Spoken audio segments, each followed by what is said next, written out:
If he's weird, it'll say 8. If he's grounded, it'll say 9. If he's on search, it'll say 4.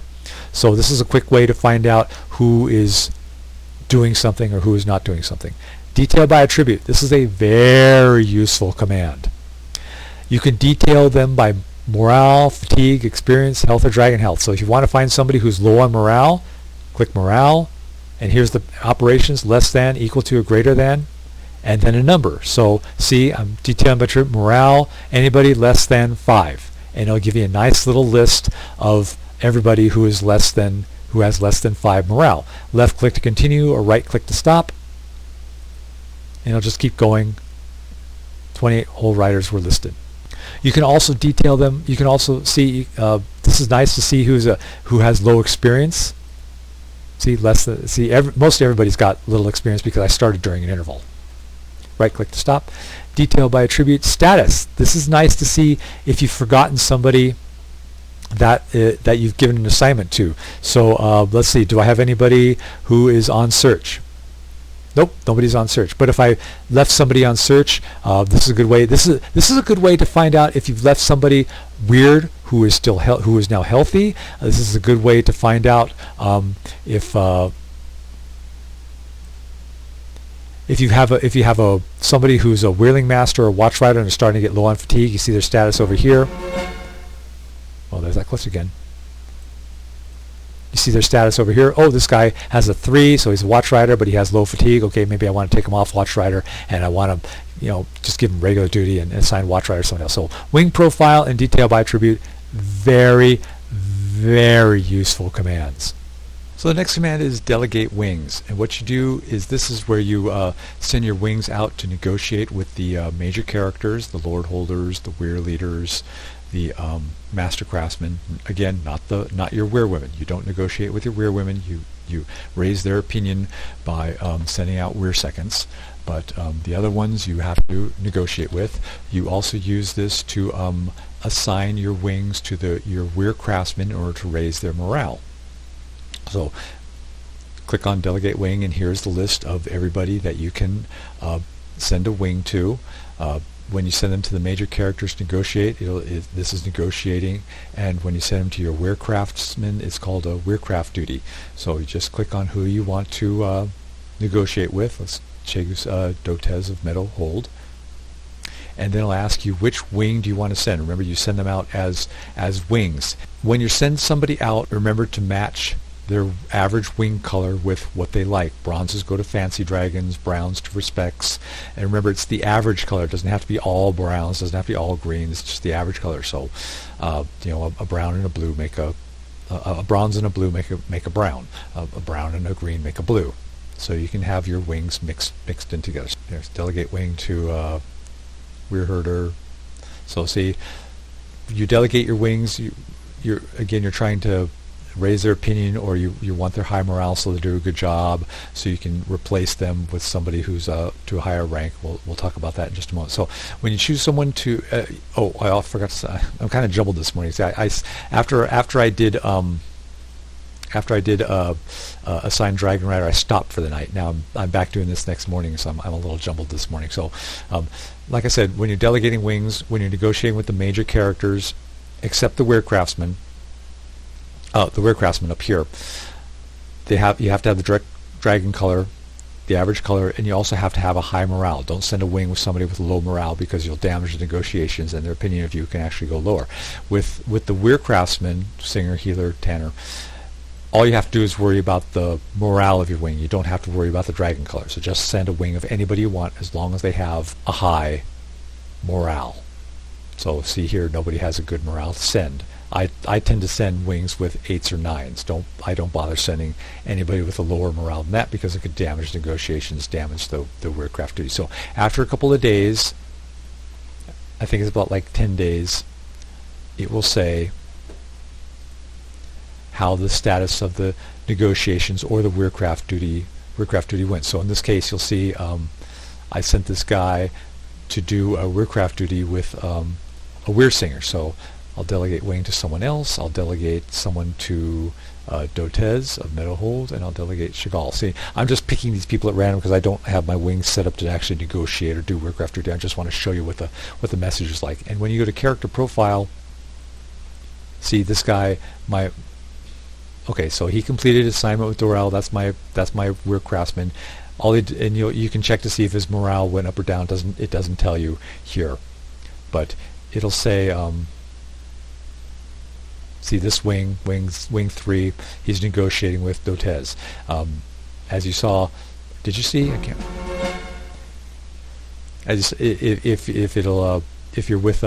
that wing is with a Weir Craftsman, it'll say assigned to. So you're negotiating with one of the major characters. See, now this guy was negotiating with Meadowhold, negotiating with Productive. So that kind of tells you how well the negotiation went and if there's a chance of it getting his opinion going up or down. See, this guy, his negotiation was difficult, so his opinion probably went down. The other guy, his opinion probably went up or didn't change. Just because the negotiation was difficult doesn't mean that the opinion went down. Maybe it actually did go up. Just because the negotiation was highly successful doesn't mean his opinion went up. It could have went down. So there's different results. I'll get to that event later. There's different results for negotiations. Highly successful, productive, difficult, or disastrous. So that's that. So why do you want to have a high morale with your Weir Craftsmen? Not only will they do their job better. Remember, if they have too low morale, they won't do their job at all. So you want them to have high morale. Also, don't forget that their morale counts in your score when it comes to the mating flight. But also, if they have high morale, you'll have a better chance of replacing them with a higher ranked craftsmaster. Remember that your Weir Craftsman can be Journeyman Apprentice, Journeyman C, B, A, or Master. The higher the rank, the better job they'll do. Now, when you want to get somebody of a higher rank, you're going to make a request to the craft hall.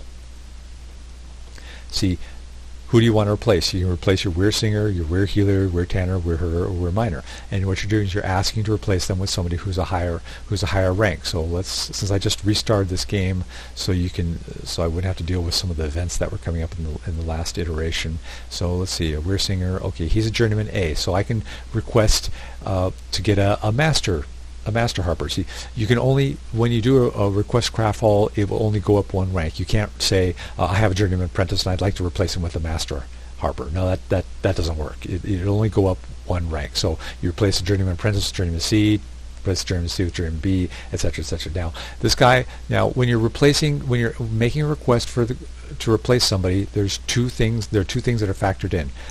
Does the Master Craftsman have a high opinion of you? And does the Weir Craftsman have high morale?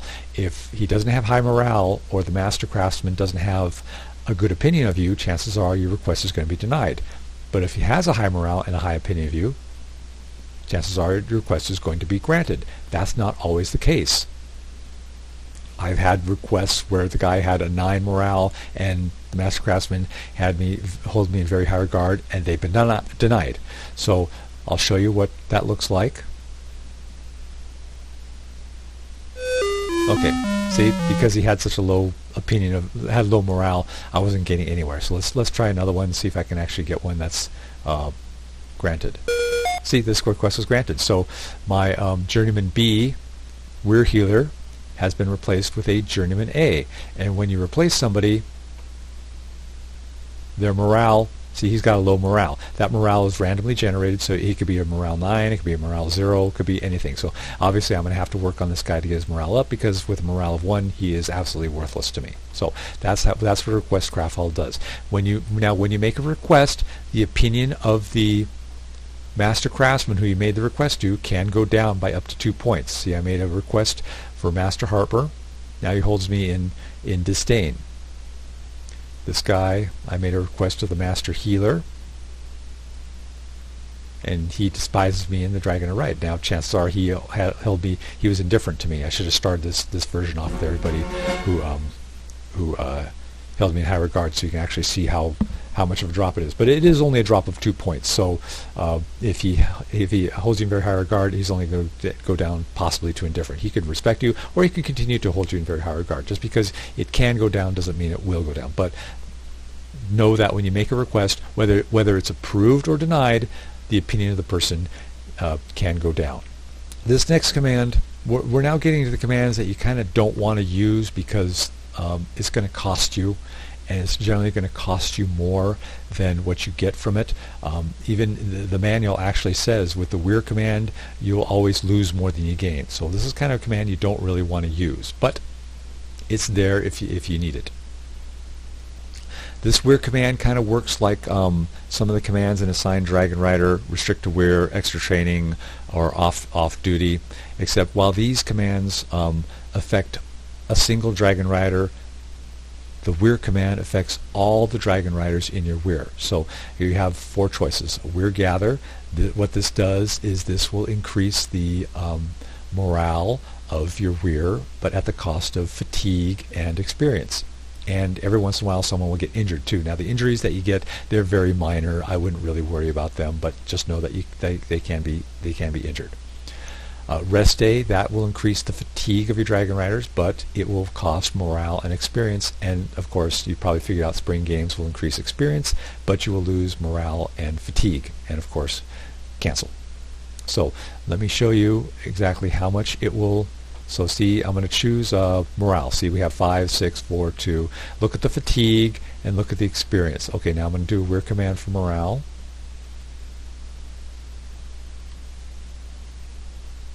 Now you see the morale's gone up, but the fatigue has gone down, the experience has gone down. I'll show you it again so you can see an even bigger change. So see, morale has gone up, fatigue has really gone down, experience has really gone down.